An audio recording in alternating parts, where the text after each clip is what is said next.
श्रवण का एक नियम होता है कि भैया कथा सुनने से पूर्व कथा की महिमा को हम सुने, कथा का महात्म सुने।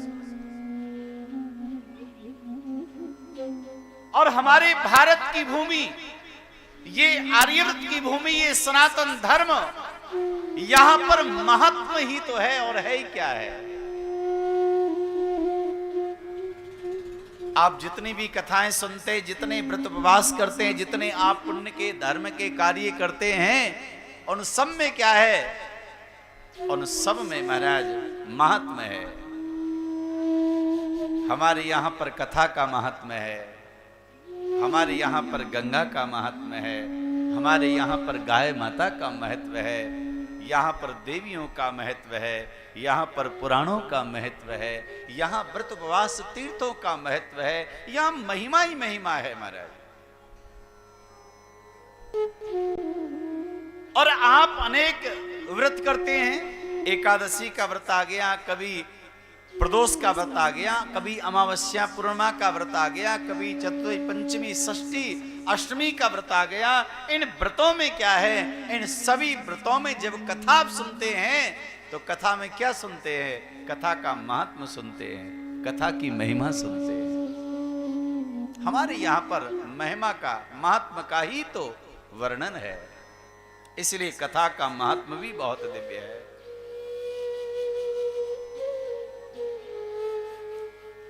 श्रीमद् भागवत के महत्व को श्रवण करने से कथा सुनने में प्रवेश मिलता है, कथा सुनने के हम अधिकारी बनते हैं। कथा की महिमा बहुत दिव्य है महाराज।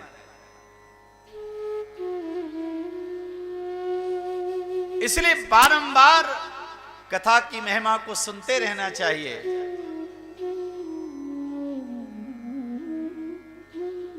राम कथा सुरतर की छाया, दुख भय दूर निकट जो आया। भगवान की कथा तो कल्पवृक्ष के समान है।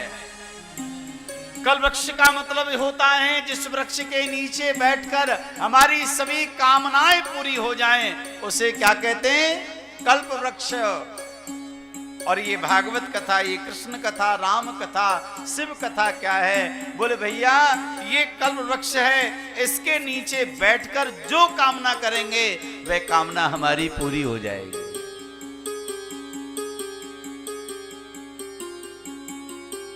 आज आप यहां पर बैठे हैं, ये ग्रंथ कोई साधारण ग्रंथ नहीं है महाराज।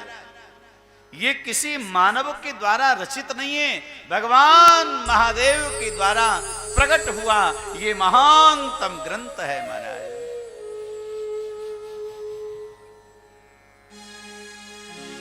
ये साक्षात कल्प वृक्ष है।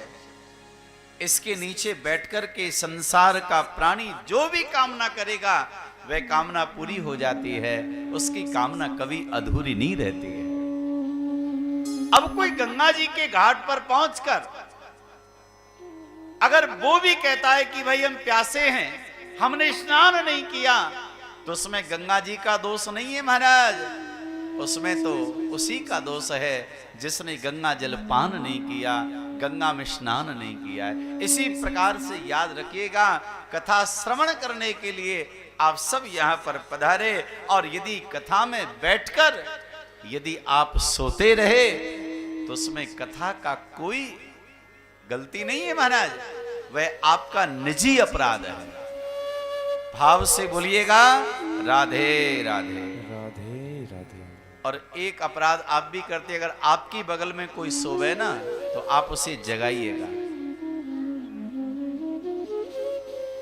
अगर ज्यादा गहरी नींद आ रही है तो बेड पर जाकर के बहुत आराम से, बहुत अच्छी व्यवस्था हमारे भैया बबलू जी ने की है, आप बेड पर जाकर के आराम से सोइएगा।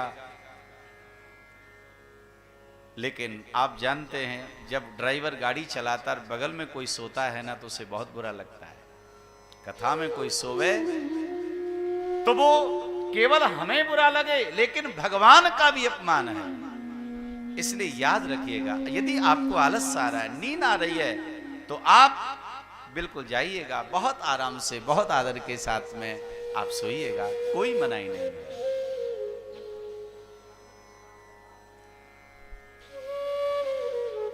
इसलिए महाराज यहां पर श्रीमद् भागवत की जो कथा है, इसको कल्पवृक्ष कहा गया है। भगवान महादेव के मुख से ये कथा निकली है। और एक बात आपको बताएं, जितनी भी कथा हैं वो सभी कथा भगवान महादेव के श्री मुखारविंद से प्रकट हुई है। कुछ लोग कहते हैं कि महादेव जी तो राम कथा सुनाते हैं।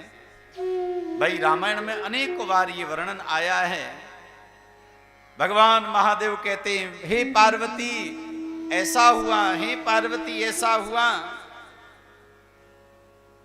लेकिन भैया हमारे संत जन कहते हैं, मेरे महादेव अनवरत कथा सुनाते रहते हैं। अंतर केवल इतना समझ में आया, भगवान महादेव की कथा में कागभुसुंडी जी आकर के बैठे, वो राम कथा लेकर के चले गए।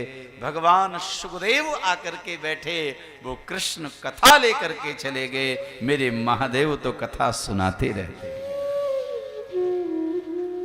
शंकर भगवान की जय। भगवान महादेव मूल में कथा